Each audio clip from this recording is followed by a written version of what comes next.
And now I have reached the point of the time when I'm going to be reading the latest installment of Ezekiel Kralen's story of the two little dogs, and it's not about the two little dogs at all, but instead about what he was worried about at the time, which was July of 2023. And I'll stop babbling about it and just let him tell it, because that's what I'm here for, even so. Texting Trauma Drama is the title of this. By Ezekiel Kralen.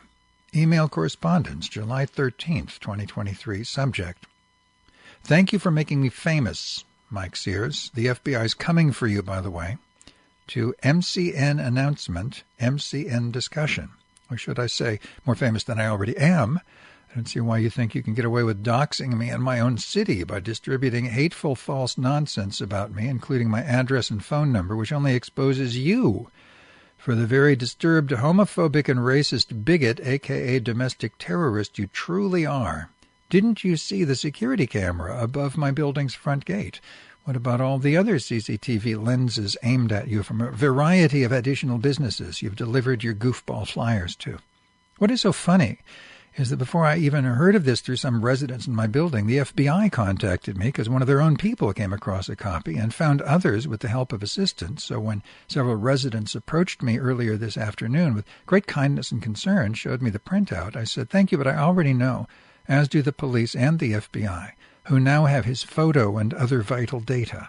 Never in my wildest dreams have I ever imagined a knock on my door one morning would be a visit by several members of both agencies. Even better, the local media now has a copy of your flyer accompanied by their interviewing yours truly. So this is quite a boon for my activist goals, Mr. Sewers. Since your devious plot has backfired and will catapult me into local fame that will most likely become worldwide, first via LGBT publications across the globe. For one, the Bay Area Reporter, headquartered in San Francisco, is the most popular queer newspaper in the world, with the highest number of readers than any other queer publication, and is distributed across Canada, Mexico, most of South America, most of Europe, huge chunk of Africa, huge chunk of Asia, Australia, New Zealand. So I guess I owe you one, Mr. Sewers. For starters, I promise, cross my heart and hope to die, that you will receive many care packages from this most grateful pilgrim to whatever prison cell you'll soon call home. Pelican Bay, perhaps, but who knows. Signed, your best gay friend of all time, Ezekiel Joseph Kralen, formerly Eugene Frank Catalano. Am I right, Ms. Two-Based? Ms. Two-Biased. Am I right, Ms. Two-Biased? Whatever that means. Woohoo, he says at the end of that. And then texting with Cortez, July 13, 2023. Me. Cortez, Adam with the Chihuahuas just informed me someone is distributing vile notices about me, and he said you might have taken a picture of it. I'd like a copy of that. And if you have the printout, that too. I know who this is. Notorious neo-Nazi loser out of Mendocino County who's been stalking and threatening me online for over 2 years now. He found me through the Mendocino Community Network mailing lists, which I've been participating in for 7 years because I have friends up there. The radio station KNYO reads one of my latest tales each Friday night. My harasser has a history of dangerous behavior and visits this city now and then, but the mailing list management refuses to ban him. I need a copy of the hateful notice so I can proceed with reporting him to the San Francisco Police Department, the FBI, and San Francisco Bay Times as a long-term queer activist, especially online. Shit like this happens to me, but only online till now.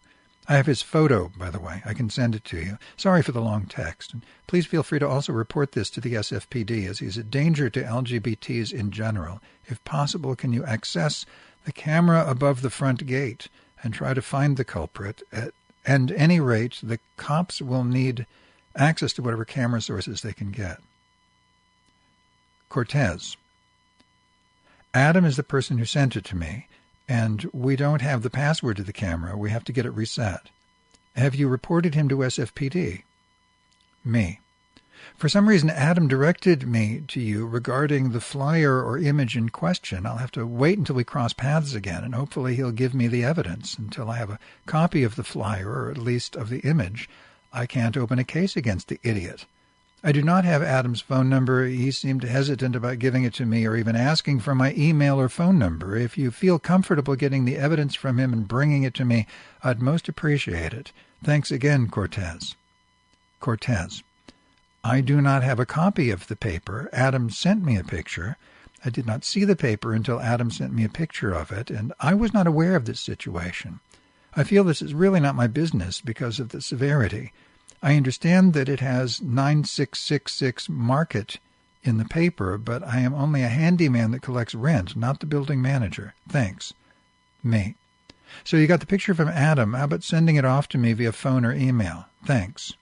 Cortez. Again, not my business. I do not want to be involved with any police or anything in that matter. Me. It is everyone's business, since the offender has distributed hateful notices about me throughout the neighborhood and possibly other parts of the city. He is a potential menace to this building and the Castro because he actually showed up here. I am surprised you didn't bring this to my attention immediately. There is nothing personal about homophobia, racism, or any other bigotry. Willfully withholding evidence of potential injury or death death of someone makes you an accomplice in the eye of the law, so it's a good thing you sent me that image. Else I'd have no choice but to show our text exchange to the police, and the FBI is the best proof I have. Unbelievable that you didn't inform me immediately of this threat towards me. To be continued.